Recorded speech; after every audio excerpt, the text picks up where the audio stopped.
Say, folks, the Obama regime wants to change the way farmers farm. The Federal Motor Carrier Safety Administration, part of the Department of Transportation, has proposed a reclassifying all farm vehicles as commercial motor vehicles. Farmers would be required to obtain commercial driver's licenses.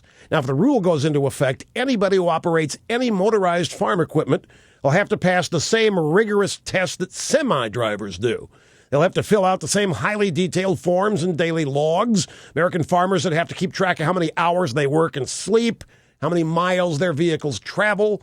They'd have to display Department of Transportation numbers.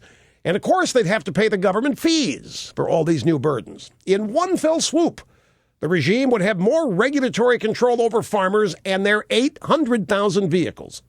Well, what would they do with that power? Unknown.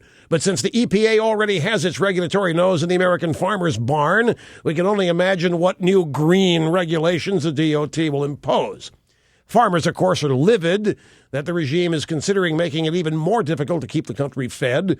Bad enough they're already battling insects, vermin, droughts, fires, floods, and everything else that Mother Nature can dish out. Now Obama's regulatory jackals want to put these farmers in the government's crosshairs. I said crosshairs, yes. And if any of you liberals object, go suck an egg from the family farm. Well, they're still affordable.